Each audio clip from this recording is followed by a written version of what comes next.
Faça um esplêndido dia, povo de Deus abençoado, uma esplêndida tarde, uma esplêndida noite, dependendo do horário que você for ver esse videozinho. Me conta uma coisa aqui. Hoje a gente pergunta.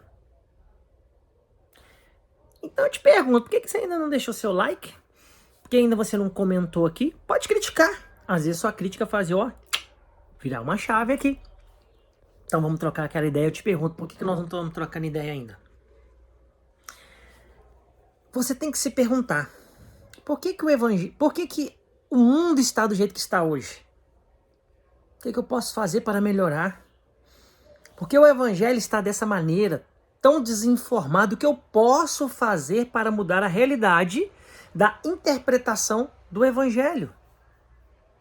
Evangelho grego, que vem do hebraico bessorá, que vem da raiz bassar, que é comer carne. Sabia disso? Boas novas em hebraico é comer carne. Me conta, por que o evangelho está do jeito que está? Você tem feito a sua parte? Você sabe que o original é escrito em hebraico.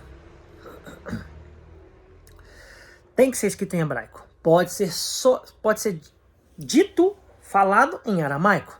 E aí tem algumas versões em aramaico, né, das Peshitta, etc. São 22 mil línguas originais, até onde se sabe, tá? E o grego também é original. Originalmente escrito em grego, tá? Não o original que os apóstolos escreveram em grego. Isso é impossível. Não vamos nem perder tempo com esse debate impossível, não.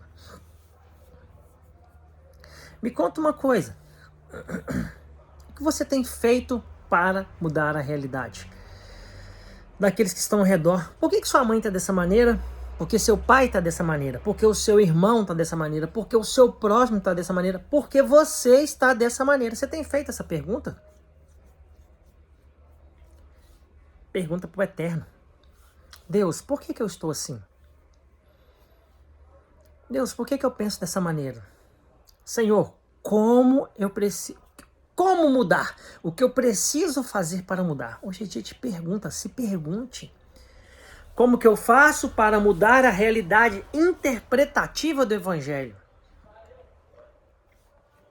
O evangelho, a Torá, a Bíblia, são livros, certo? Se você pega um livro, por exemplo, Isaías, vamos lá. Yeshua, ou Jesus, se você ficar mais em paz, se você quer mais em paz ainda Salvador, porque em português você teria que falar Salvador. Como você gosta de falar latim, Jesus, ou Jesus, e você gosta de falar grego, então você fala Jesus. Mas o certo seria Yeshua. Mas fique em paz, Yeshua, Jesus e Salvador, tá no mesmo, tá? Mas vocês têm mania de falar assim, você tá judaizando a igreja, você tá romanizando a igreja, você tá falando Jesus. É um trocadilho. Mas enfim, o que eu quero dizer para você? Quando Yeshua pega, abre o rolo ali de Isaías, ele fala assim, o Espírito do Senhor me ungiu. Hoje isso cumpre em mim. É o que está escrito, certo? Ou isso cumpre em mim. Ele pegou qual livro? Qual livro? Isaías. E a pergunta para você é, então, Yeshua pegou um livro para copiá-lo. Ou seja, quando você pega um livro, isso é chamado de prólogo, ou intertexto, você vai criticar ou copiá-lo. Jesus copiou, que essa passagem se cumpre em mim hoje. Mas na época de Isaías tinha um livro de Isaías? Não. Então, qual é o prólogo de Isaías? Gênesis, Êxodo, Levítico, no Deuteronômio. Isso é regra básica de interpretação. Em qualquer língua, tá? Em qualquer língua. Não importa qual a língua esteja sendo falada. Em qualquer língua. Ela tem uma gramática específica, generalizada, por exemplo. Texto, contexto, intertexto, hermenêutica, exegese, acuidade, perspicácia. Isso é generalizado. O que vai mudar? Algumas diacronia, algumas expressões idiomáticas, aí é de acordo com a cultura, tá?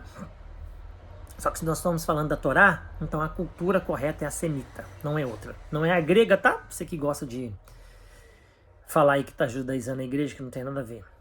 Então você tem que entender que Yeshua, ele pega o prólogo, o intertexto de Isaías, mas Isaías não tinha o livro de Isaías. Então ele tem que ter um prólogo, um intertexto também, que é Bereshit, Shemot, Vaikar, Bemidbar e Devarim. Gênesis, Êxodo, Levítico, Número, Deuteronômio.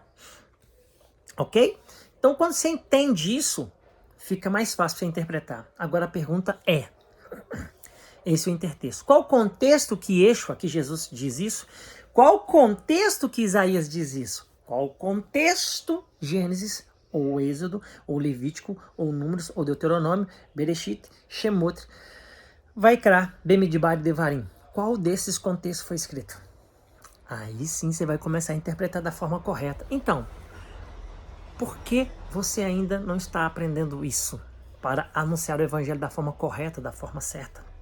Você sabia que a criação está ansiando pela sua manifestação? Se pergunte o que eu posso fazer para melhorar o evangelho. Cuidar dos viúvos e das viúvas, dos órfãos, dos necessitados, dos pobres. E ainda usufruir, e usufruindo pregando o evangelho, a sua vida vai ser transformada e a vida do seu semelhante vai ser transformada. Amar o próximo como a ti mesmo se consiste em você se amar.